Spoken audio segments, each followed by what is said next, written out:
Hello again, guys.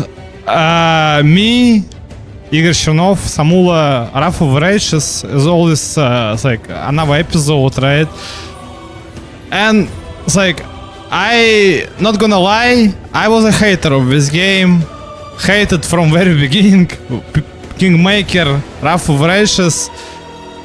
Kinda, for me, a guy who just play or live in the golden age.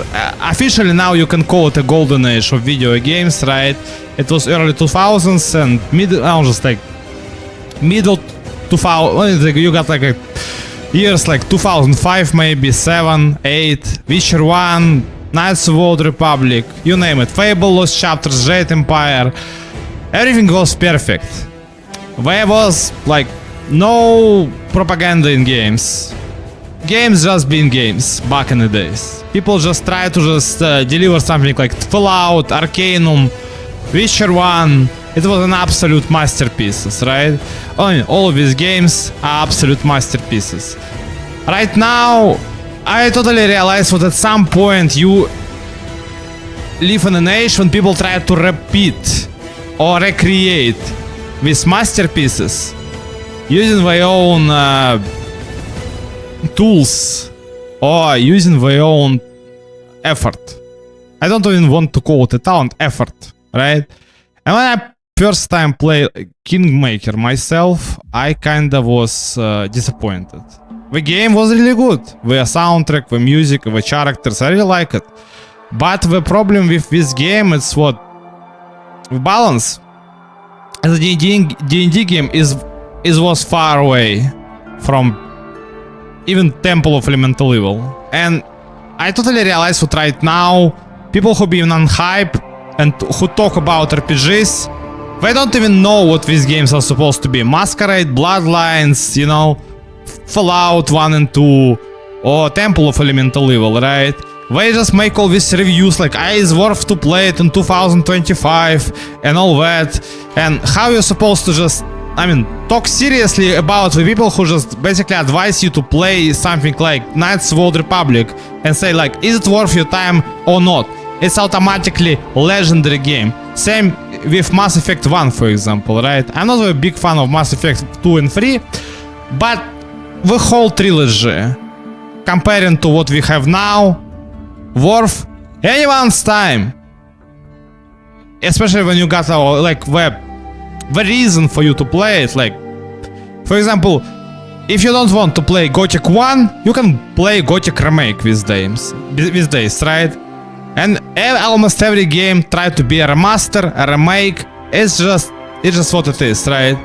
Or they try to just continue the already just known concept, like Souls-like games. I'm not talking about like always copy-pasted Souls-like games, right? But JRPGs always was like on very different spot for people who just totally understand what is the most noble genre of computer games. It's RPGs. We all know it. Who don't know it never play any decent RPG.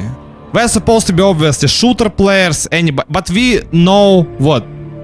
I really don't like this word, elite, but any RPG player, it doesn't matter who you are. You like Temple of Elemental Evil, Baldur's Gate 1 and 2, Icewind Dale, it's your own business.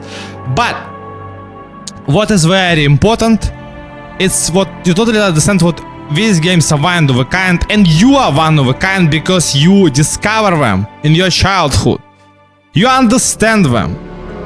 And there was a revelation for you what they're supposed to be like something deeper, right? But something much more deeper than just your usual G2A or something like this, right? It's an elite genre. Same with RPGs. Well, you're supposed to just talk about Wrath of Rages, now you just talk about like with RPGs. But like, just for you to know, it's a freestyle podcast of mine called RPG Legends. You don't need to just listen at all.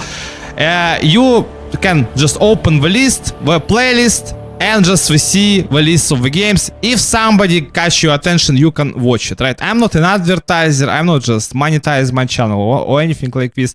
I do what I can to provide what I want. It's my effort, my own list of the best RPGs of all time, right? Made by me, and I totally realized like what I kinda was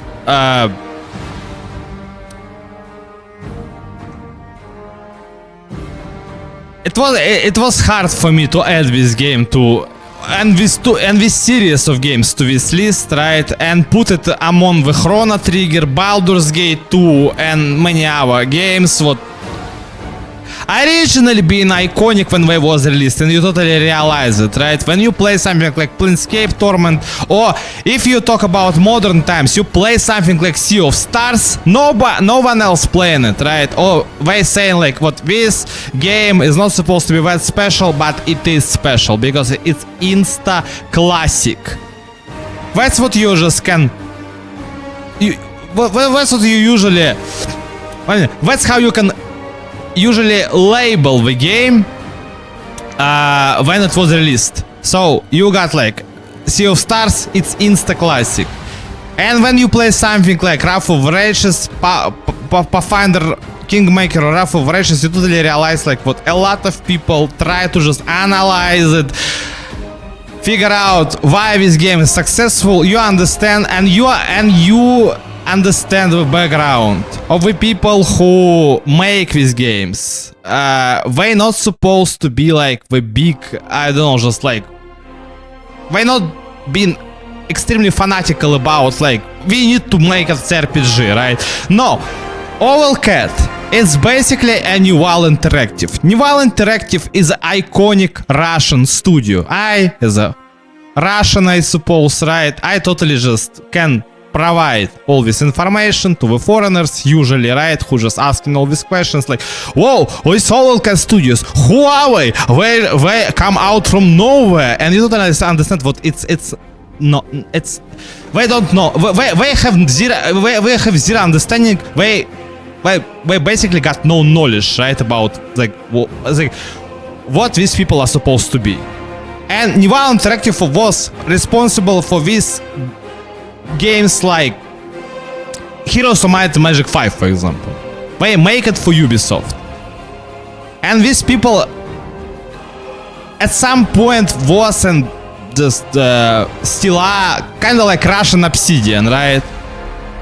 But back in the days, when I play Heroes of Might and Magic 5, it was not that buggy, to be perfectly honest. And you totally realize what, it's like, the people got the best designers in the industry, because that's why this game is so popular.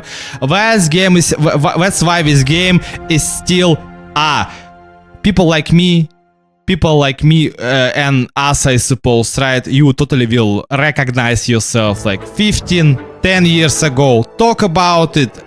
It's all about aesthetics and atmosphere, right? Two words would describe it all. Aesthetics, and that's the most important thing. Aesthetics and the atmosphere. Most of the people usually asking this question, what is aesthetics? What is atmosphere? What are you talking about, right? It's the feeling what you gain from the game. And when you totally understand how we're supposed to be like the level of the feeling what you gain by you playing a game. You first time launch Jade Empire, you hear the music, you start the game, you been transcended to our world already. Somehow, every studio, every great studio, you know, like they form this, you know, like unusual magic. What anybody can feel. Some people can't feel, obviously, but I mean, if they continuously have a potential and try it again and again, they totally will feel it, right? And like that's the secret behind Wrath of Riches and Kingmaker. You want it. It doesn't matter what the bugs are.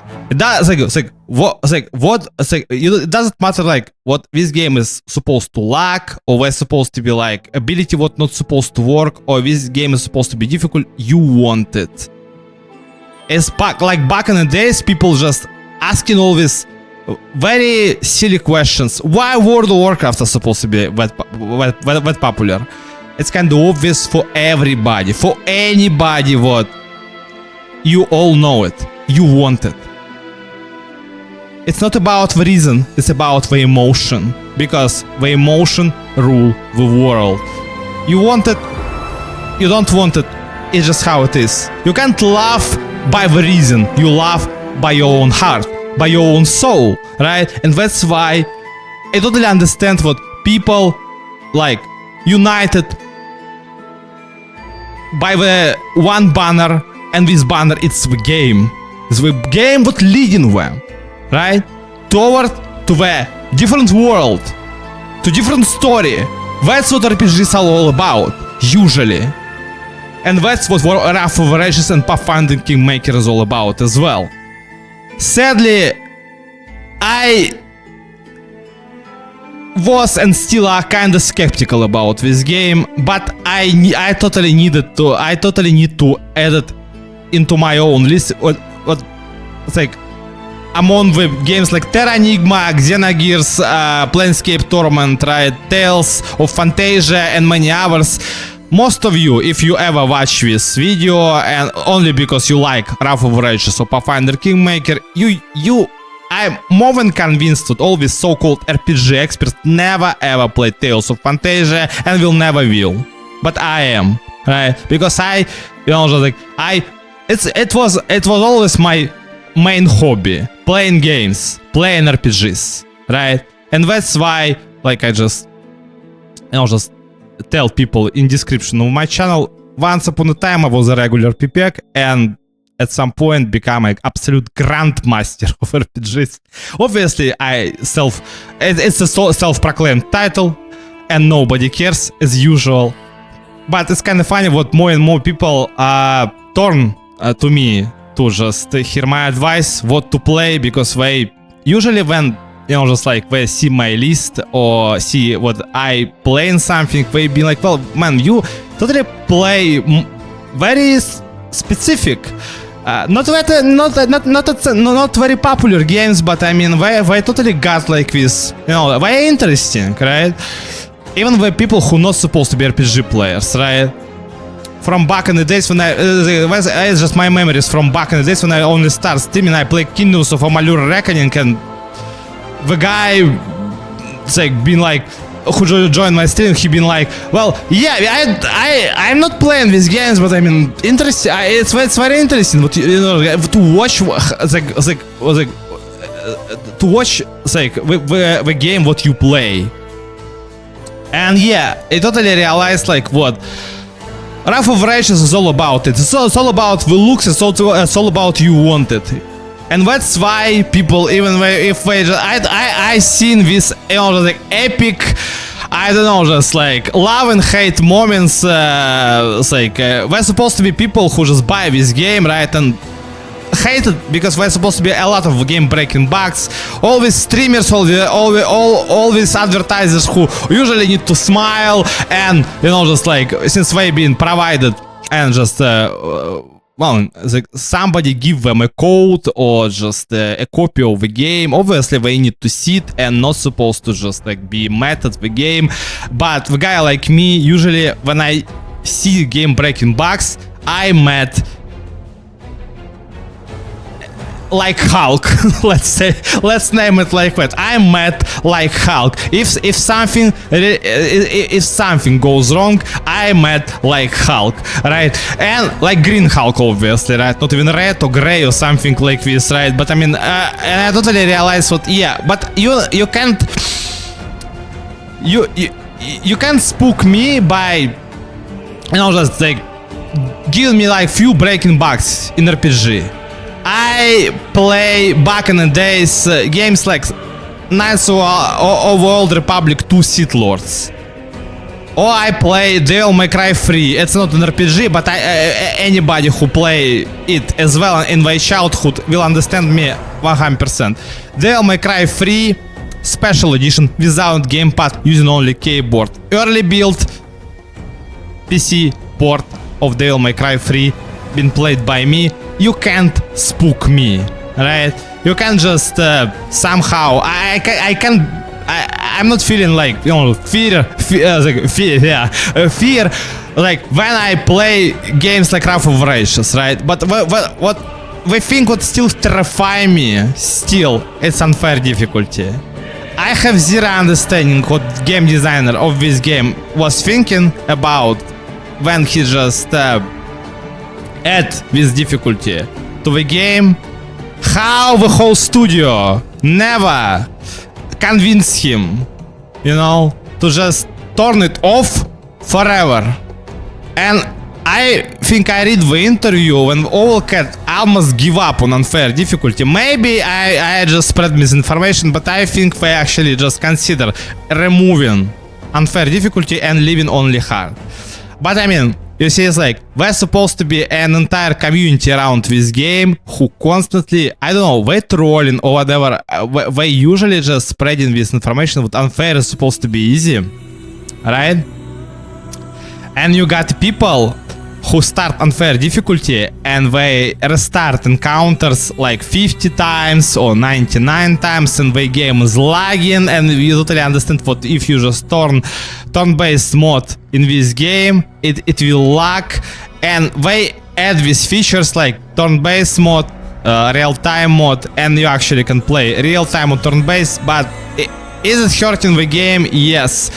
Is it an unoptimized game? You will suffer in it because of optimization, even if you got the most powerful PC nowadays, or I don't know, a Steam Deck. You will suffer? Yes, you will. You will suffer on normal difficulty. You will suffer. You will suffer because the game design of this game leaving you a lot of questions. I'm not talking about all these people who just play iconic Dungeons and Dragons games like Icewind Dale 1 or Temple of Elemental Evil. You will have a lot of questions, right?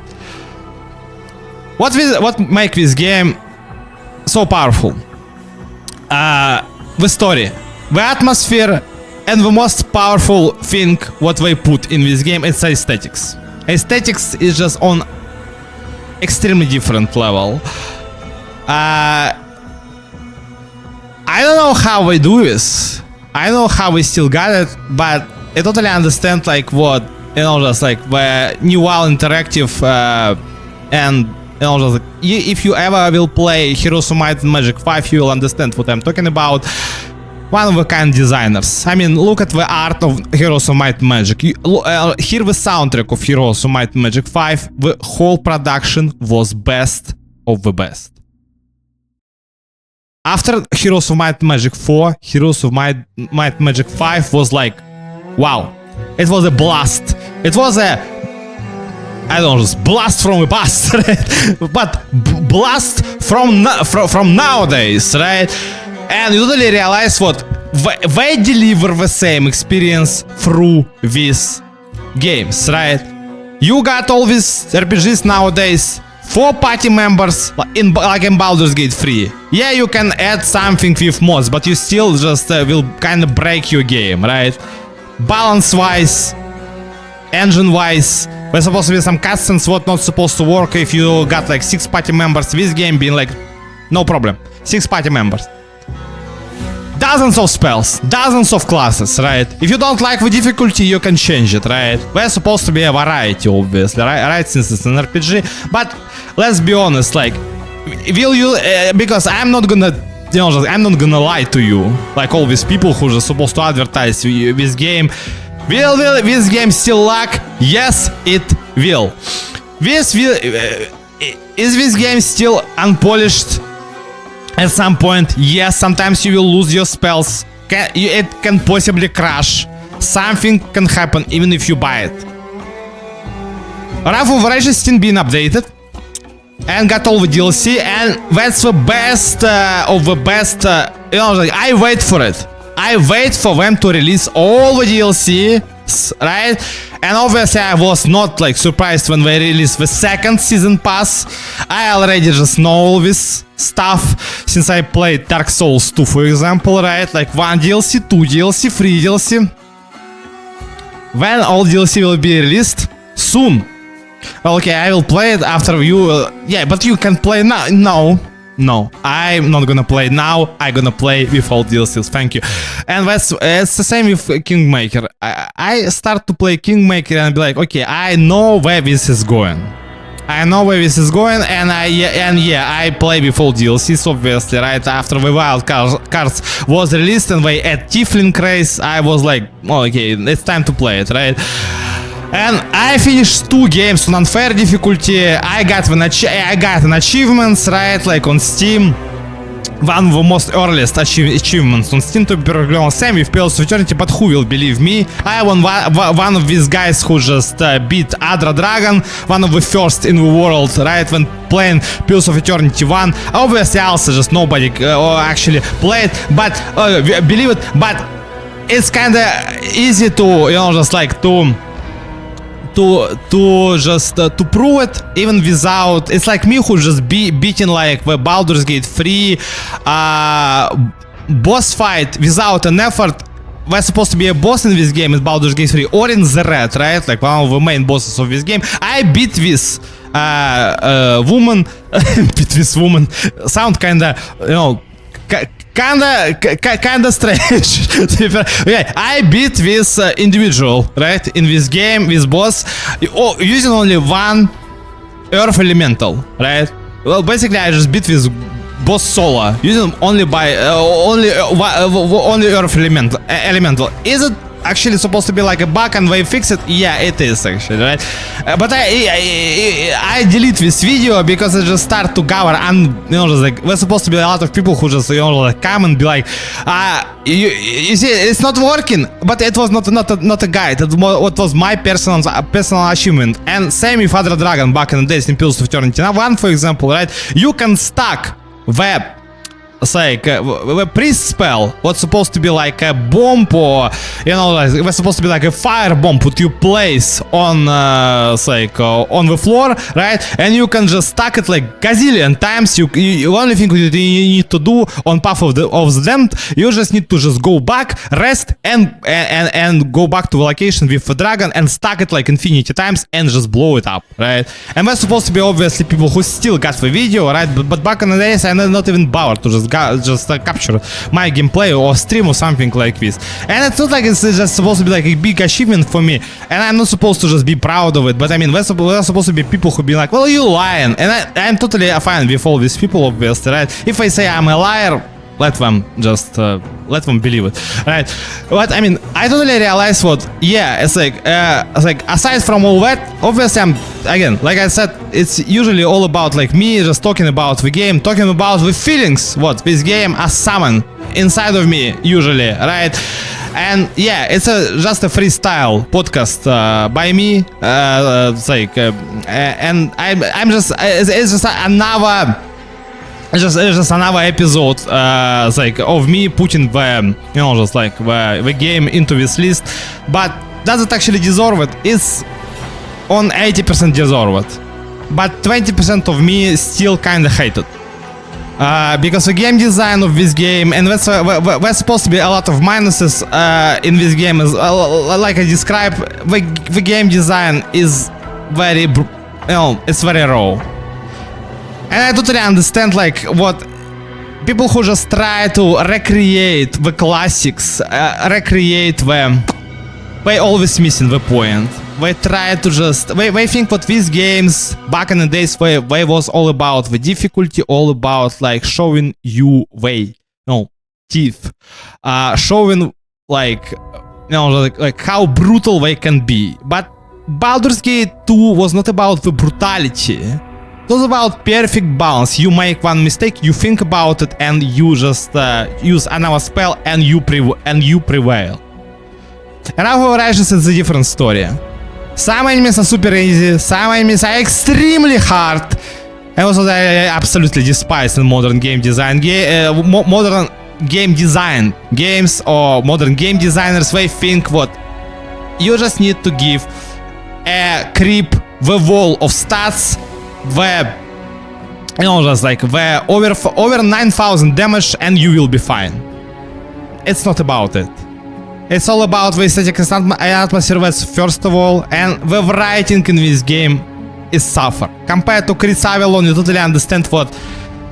Only now, sadly, when the Chris Avalon been cancelled and working on some indie games like Alalot, and I continuously, I'm the only one saying like what you need to play Alalot, and a lot of people saying, oh, it's a kind of indie game, it's look kinda like garbage, and got like cancel configuration, you need to gamepad to properly play it on PC, or like you're not supposed to just like control each character with a mouse, and I totally understand all this, but I mean that's the only big minuses of this game, right? But you totally realize what Chris Avalon working, right? It's like I mean, he was involved in this in production of these games, and also in, as far as I understand, in Wrath of Righteous and Pathfinder Kingmaker, because he just creates one of the best characters in Pathfinder Kingmaker, which is Jubilost. Jubilost is just hands down best character of Pathfinder Kingmaker. When you read his dialogue, just like, or just when you talk to him in game, when you will try to complete his personal quest, you will understand what I'm talking about. If you've been old school Chris Avalon fan, like me, right? I still remember how I just been charmed, when you totally realize what, yeah, Knights of the Old Republic 2 is maybe not perfect game and not for everybody, but your dialogues with Kreia, when you talk to her like you talk to a human being, it's the only thing what Chris Avalon can do, sadly, right? And the writing in Wrath of Righteous, sadly, is just it's an absolute downgrade for me, and a lot of people will disagree with me as usual, obviously, right? But again, sadly, it's all about the background. Sadly, it's all about the experience, the life experience, and since I got it all, almost all. And I don't know, just like I can only just lose to a complete dinosaur who just remember all these games from PC 98, RPGs from PC 98 or PC Engine, whatever you wanna call it, something like this, right? I will lose to all these people, obviously, who play old Atari games and all that. And yeah, somebody will say like, oh, just his showing off, sometimes. But I'm not here to, just like to tell how I'm supposed to be like wise or something. Obviously, I'm just a regular nobody as usual. But I mean, it's like, is this game deserved to be crowned? I can tell what it's like 70. I will give this game like 70 or 90%. What? Yes, it is, especially Wrath of Righteous. But I recommend obviously play both of them, right? But again, is it love? And it's like if you play Jet Empire from my list, you'll understand what it's love. This game, I warn you, it's love and hate. Love and hate. You love it and hate it. Love it and hate it. Love it and hate it. Sadly, that's what it's gonna be for everybody. When you realize what, like, you just like, we're supposed to be like a main, we're supposed to be like a main villain in this series. Okay, not series, but I mean, for example, you got like a bad guys, right, in Pathfinder Kingmaker, and when you realize their point of view, you sitting and be like, and that's it? You do all this for this? Why? What is your motivation? It's like Virgil from Devil May Cry. Where is your motivation? Where is it? Where is it? Like Batman from, just like from this movie. Where is the detonator? Where is it? Where is your motivation? Where is the writers? Where are all the writers these days? You read dialogues in Baldur's Gate 3 after Act 1, you want to just poke your eyes with something, like this Mickey Mouse meme, like in this Mickey Mouse meme picture. what is happening with today's modern game industry, but I totally understand what, yeah, it was the golden age. It was the golden age, Temple of Elemental Evil, Icewind Dale, even Demon Souls was released in 2006 and they still using the same concept. The Miyazaki using the same concept of just Souls games, right? They now evolving for some reason. Well, some people say, well, Elden Ring is an evolution, but it's the same old clunky game. It's the same old clunky gameplay of Demon Souls. Whatever you just, whatever your opinion about it, you can understand what I'm talking about. It's totally it. And yeah, Wrath of Righteous, I can say what, yeah, it's kinda iconic game, but is it as iconic as Icewind Dale? No. Because, again, it was absolutely perfect. This game try hard to, restart it all, but you totally realize what in Neverwinter Nights 2, for example, they got no barriers whatsoever. In Mask of Betrayer and Storm of the Hero, Obsidian, the golden age of Obsidian, they got no borders, right? They promised to deliver the ultimate Dungeons and Dragons experience, and it's still the ultimate Dungeons and Dragons experience. It's Neverwinter Nights 2, not this game, sadly.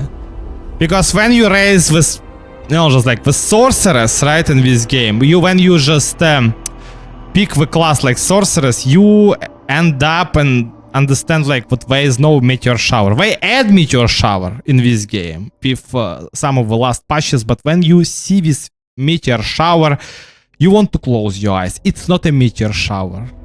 It's got the same animation as the same old spell. What they use like Firestorm. And you sit and be like, why you call it a meteor shower? You added just to check market, we add meteor shower, and you can see the meteor shower, just like, and gate spells and all this, I don't know, just like summon monster and all iconic Dungeons and Dragons spells in Neverwinter Nights 2. And you got level 20, not like this rip-off of Dungeons and Dragons experience, such a Baldur's Gate 3. Yeah, somebody will say what I'm controversial, I'm kinda like, I'm being idiotic, I'm not supposed to just know anything, but again, I think I myself always think what sooner or later somebody will discover this list and will agree with me 100%. Well, just what will happen. But again, it's all about today's episode was as usual I just talk like about anything but not the game. But again, that was my feelings and that was my just freelance podcast called RPG Legends, and like my guest today was Wrath of Righteous and Pathfinder Kingmaker. Worth it, worth it. Love and hate it, love and hate it. Yes, it's just how it is. It's just you can argue with me, you can just say anything, but I mean, let's love and hate. And yeah, but I mean, it's like it's totally just deserved to be here among the legends in RPG Legends, my own podcast and my own list of the best RPGs of all time. So yeah, guys, bye bye.